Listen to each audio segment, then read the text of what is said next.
Hello Mark, this is Tim, a sophomore. The student ID number is S04410006. I'm going to read the TED Talk.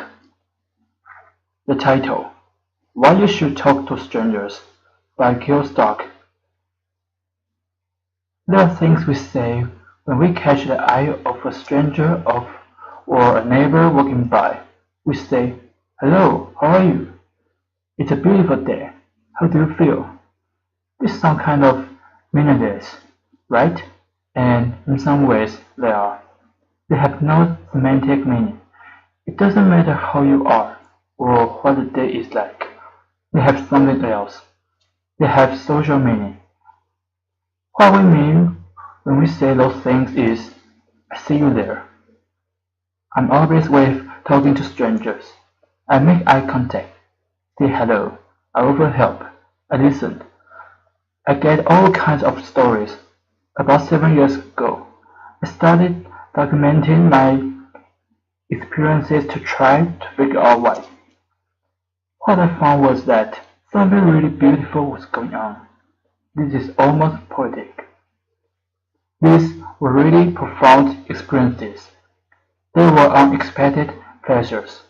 They were genuine emotional connections. They were liberating moments. So one day I was standing on a corner waiting for a light to change, which I'm a New Yorker. So that means I was actually standing in the street on a storm drain, as if that could get me across faster. And there's an old man standing next to me, so he's wearing, like, a long overcoat and sort of an old man hat, and he looked like somebody from a movie. And he says to me, "Don't stand there, you might disappear." So this is absurd, right? But I did what he said. I stepped back onto the sidewalk, and he smiled, and he said, "Good, you never know. I might have turned around and zoop, you're gone." This was weird and also really wonderful. It was so warm. He was so happy that he saved me. We had this little bond. For a minute, I felt like my existence as a person had been noticed, and I was worth saving. The really sad thing is, in many parts of the world, we are raised to believe that strangers are dangerous by default, that we can't trust them, that they might hurt us. But most strangers aren't dangerous. We are uneasy around them because we have no context. We don't know what their intentions are.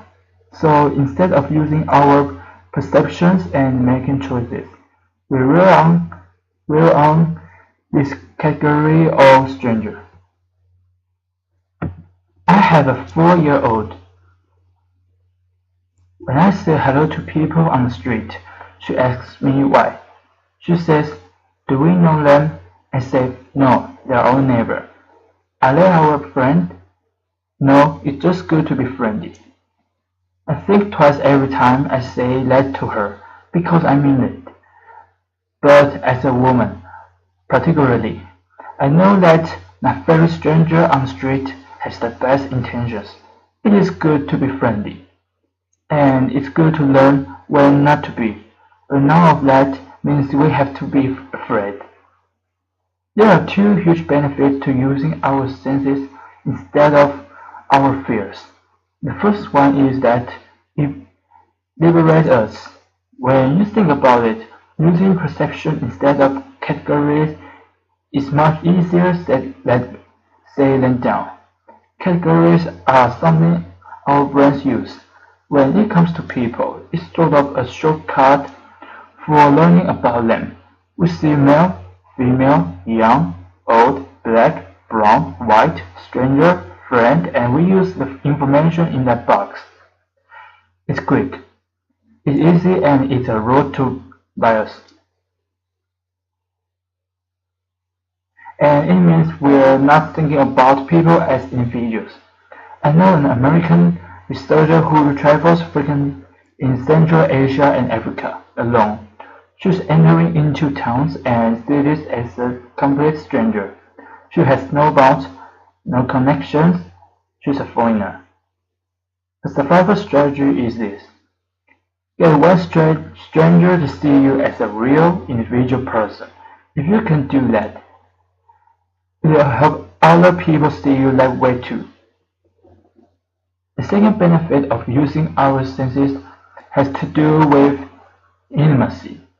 I know it sounds a little counterintuitive, intimacy and strangers, but these quick interactions can lead to a feeling that sociologists call fleeting intimacy. So it's a brief experience that has emotional resonance and meaning. It's the good feeling I got from being saved from a death trap of a storm drawn by the old man, or how I feel like part of a community when I talk to somebody on my train on the way to work. Sometimes it goes further. Researchers have found that people often feel more comfortable being honest and open about their inner selves with strangers than they do with their friends and their families. They often feel more understood by strangers. This gets reported in the media with great lament. Strangers communicate better than spouses. It's a good headline, right? I think it entirely misses the point. The important thing about these studies is that it's just how significant these interactions can be, how this special form of closeness gives us something we need as much as we need our friends and our families. So how is it possible that we communicate so well with strangers? There are two reasons. The first one is that it's a quiet interaction. It has no consequences. It's easy to be honest with someone you are never going to see again, right? That makes sense. The second reason is where it gets more interesting. We have a bias when it comes to people we are close to. We expect them to understand us. We assume they do, and we expect them to read our minds. So imagine you are at a party and you can't believe that your friend or your spouse isn't picking up on it that you want to leave early, and you are thinking, I give you a look. With a stranger, we have to start from scratch. We tell the whole story. We explain who the people are, how we feel about them. We spill out all the inside jokes. And guess what? Sometimes they do understand us a little better. Okay, so now we know that talking to strangers matters. How does it work?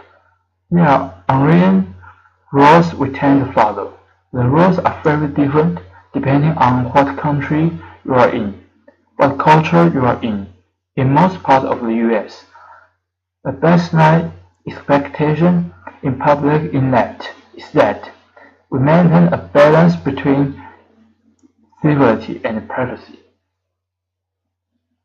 This is known as civil invitation. So imagine two people are walking towards each other on the street. They'll glance at each other from a distance. That's the civility, the acknowledgement. And then as they get closer, they'll look away to give each other some space. In other cultures, people go to extraordinary lengths not to interact at all. People from Denmark tell me that many Danes are so averse to talking to strangers that they would rather miss their stop on the bus than say excuse me to someone that they need to get around. Instead, there's this elaborate shoving of bags and using your body to say that you need to get past, instead of using two words. In Egypt, I'm told, it's rude to ignore a stranger, and that's the remarkable culture of hospitality. Hospitality. Strangers might ask each other for a sip of water, or if you ask someone for directions, they're very likely to invite you home for coffee. We see these unwritten rules most clearly when they're broken, or when you are in a new place and you are trying to figure out what the right thing to do is. Sometimes breaking the rules a little bit is where the action is. In case it's not clear, I really want you to do this. Okay, so here's how it's going to go. Find somebody who is making eye contact. That's a good signal. The first thing is a simple smile. If you are passing somebody on the street or in the hallway here, smile. See what happens. Another is triangulation. There's you, there's the stranger, there's something that you both might see and comment on, like a piece of public art or somebody preaching in the street or somebody wearing funny clothes. Give it a try. Make a comment about that third thing and see if it starts a conversation. Another is what I call noticing. This is usually giving a compliment. I'm a big fan of noticing people's shoes. I'm actually not wearing fabulous shoes right now, but shoes are fabulous in general, and they are pretty neutral as far as giving compliments goes.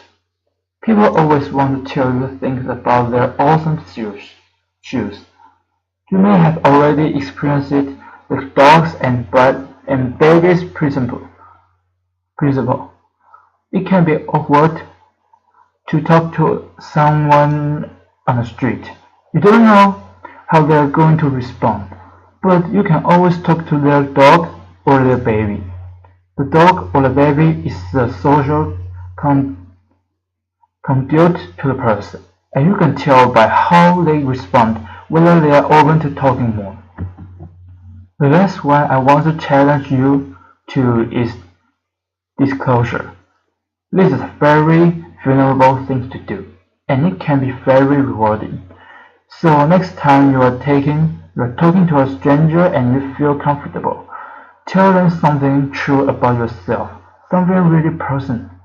You might have that experience I talked about of feeling understood. Sometimes in conversation, it comes up. People ask me, "What does your dad do?" Or "Where does he live?" And sometimes I tell them the whole truth, which is that he died when I was a kid. Always in those moments, they share their own experiences of loss. We tend to meet disclosure with disclosure, even with strangers. So here it is. When you talk to strangers, you are making beautiful interruptions into the expected narrative of your daily life and theirs. You are making unexpected connections. If you don't talk to strangers, you are missing out on all of that. We spend a lot of time teaching our children about strangers. What would happen if we spend more time teaching ourselves? We could reject all the ideas that make us so suspicious of each other. We could make a space for change. Thank you. Applause.